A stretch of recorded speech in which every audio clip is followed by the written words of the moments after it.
On the 4th of August 2020, a few minutes after 6 p.m., I was in my studio, at home in Beirut. I heard a distant explosion and I walked to the window. Then, a much more powerful blast shook the building. I remember the dust settling on my desk, even though the windows were closed. From my balcony, on the other side of the house, I could see a plume of red smoke.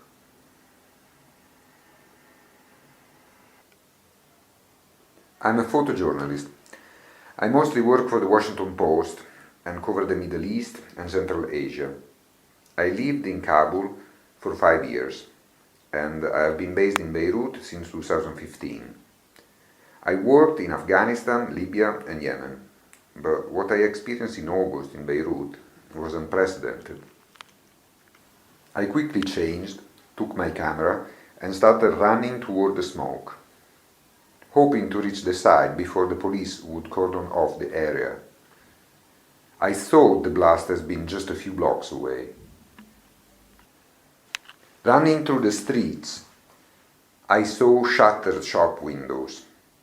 And as I got closer to the blast, I started seeing injured people who were evacuated from the area.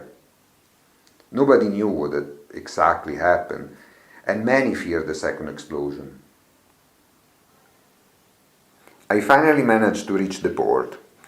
Even though it is usually a military area, on that day I walked in without being stopped, and I started taking photos of the warehouses on fire. The destruction was so massive that nobody could yet understand where the explosion had taken place. Following the rescue efforts and moving across debris, I reached the area that I later discovered to be the main crater.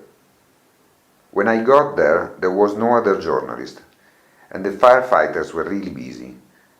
No one paid attention to me, and I stayed there and took pictures for almost 2 hours. The crater was so massive and full of seawater that when a firefighter told me it was the epicenter of the explosion, I could hardly believe it.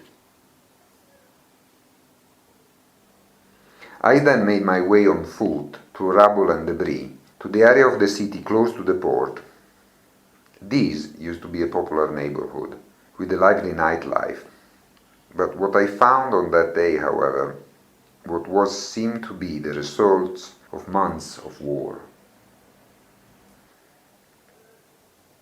The photos I took that day were immediately published on the front page of the Washington Post, and the following day they were picked up by many other international news outlets.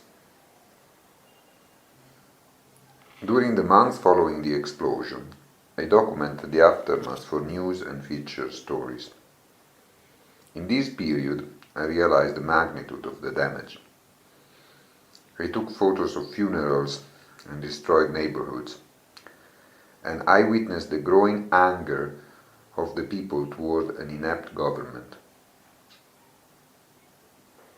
The photos started circulating again after the nomination for the World Press Photo Award, and one of the images of the series was nominated as one of the 6 finalists for the World Press Photo of the Year.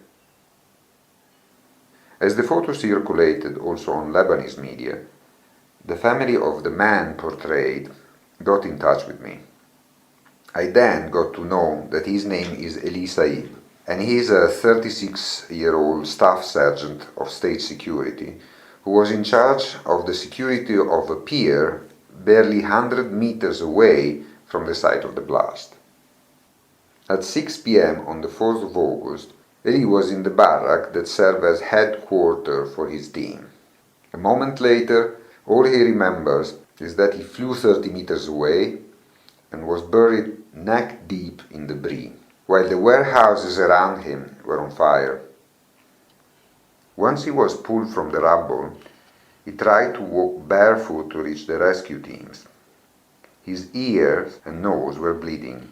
His body was cut and burned with melted plastic and metal shrapnel stuck on his skin. That's when I saw him and I took his photo.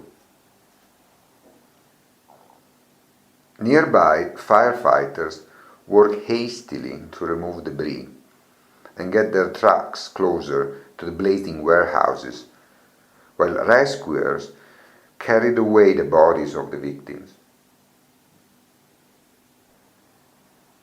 I went to meet him in his village, in the mountains outside Beirut.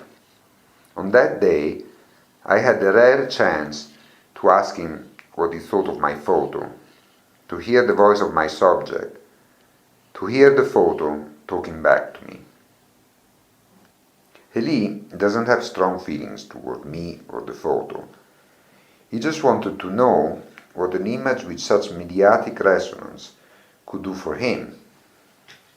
I'm not surprised by the lack of consequences of my image, but this episode made me realize how little I often know about the people whose photographs I take. As a white privileged male photojournalist working in the Middle East, I was reminded of the position of power that my camera gives me, as well as my responsibility as a photographer in defining the tone and the narrative of the representation. Was this a vanity project? Do I ask often enough the hard questions of our profession?